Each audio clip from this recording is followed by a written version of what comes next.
এবার বাংলাদেশকে ভেঙে নিজেদের জন্য সমুদ্র পথ তৈরি করার হুমকি দিয়েছে ভারতের সেভেন সিস্টার রাজ্যের একাধিক নেতা। বাংলাদেশের প্রধান উপদেষ্টা ডক্টর মোহাম্মদ ইউনূসের চীন সফর শেষ করার পর ভারতের পক্ষ থেকে বাংলাদেশকে নিয়ে এমন বিতর্কিত মন্তব্য আসতে শুরু করেছে। কিন্তু হঠাৎ কেন ভারতীয় নেতাদের এমন হুমকি? বিস্তারিত জানাচ্ছেন Istiaq Hossain. So this is the opportunity that we want to take, and not necessarily it will be something you produce and sell it to the world. You can produce in Bangladesh, sell it to China too. বাংলাদেশের অন্তর্বর্তী সরকারের প্রধান উপদেষ্টা doctor Mohammad ইউনূসের করা একটি মন্তব্য নিয়ে ভারতীয় নেতাদের মধ্যে তীব্র প্রতিক্রিয়া সৃষ্টি হয়েছে, যেখানে ভারতের দাবি ডক্টর মোহাম্মদ ইউনূস চীনকে ভারতের উত্তর পূর্বাঞ্চলীয় রাজ্যগুলোতে প্রভাব বিস্তারের জন্য আহ্বান জানিয়েছেন। বাংলাদেশের প্রধান উপদেষ্টা নিজের প্রথম আনুষ্ঠানিক রাষ্ট্রীয় সফরে গেল সপ্তাহে চীনে গিয়েছিলেন। সেখানে বাংলাদেশ ও চীনের মধ্যে একটি উচ্চ পর্যায়ের বৈঠক অনুষ্ঠিত হয়েছিল।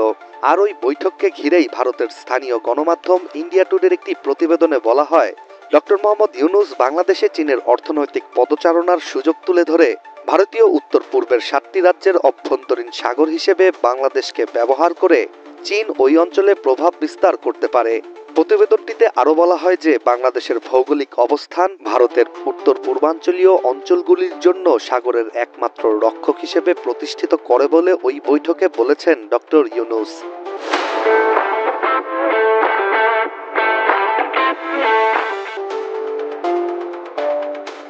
সেভেন সিস্টার নিয়ে বাংলাদেশের প্রধান উপদেষ্টার এমন মন্তব্যের পর আসামের মুখ্যমন্ত্রী হিমন্ত বিশ্ব শর্মা তীব্র প্রতিবাদ সামাজিক যোগাযোগ মাধ্যম এক্সের একটি পোস্টে জানিয়েছেন।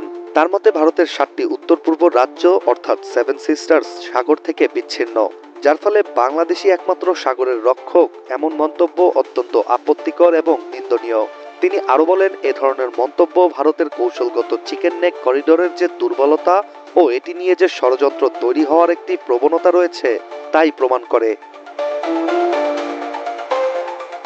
অন্যদিকে এই প্রসঙ্গে তিপ্রা মথা পার্টির সভাপতি প্রদোত মানিক আরও কঠোর প্রতিক্রিয়া জানিয়েছেন। তিনি রীতিমতো হুমকি দিয়ে বলেছেন, বাংলাদেশের সঙ্গে সম্পর্ক উন্নতির পরিবর্তে ভারত যদি বাংলাদেশকে ভেঙে নিজের সাগর প্রবেশাধিকারের একটি ব্যবস্থা করত তাহলে বেশি ভালো হতো। এছাড়া 1947 সালে চট্টগ্রাম বন্দরের নিয়ন্ত্রণ ছাড়াকে ভারতের সবচেয়ে বড় ভুল বলে উল্লেখ করেছেন ভারতীয় এই নেতা। কংগ্রেস নেতা পবন খেরাও ডক্টর মোহাম্মদ ইউনূসের মন্তব্য নিয়ে গভীর উদ্বেগ প্রকাশ করেছেন। বিশেষ করে চীনের উত্তর পূর্ব অঞ্চলে প্রভাব বিস্তারের বিষয়টি নিয়ে তিনি উদ্বিগ্ন, যার ফলে তিনি মোদী সরকারের পররাষ্ট্রনীতি নিয়েও প্রশ্ন তুলেছেন। তার মতে বাংলাদেশ চীনের দিকে ঝুঁকছে, যা ভারতের উত্তর পূর্বাঞ্চলীয় রাজ্যগুলোর নিরাপত্তার জন্য বিপজ্জনক হতে পারে।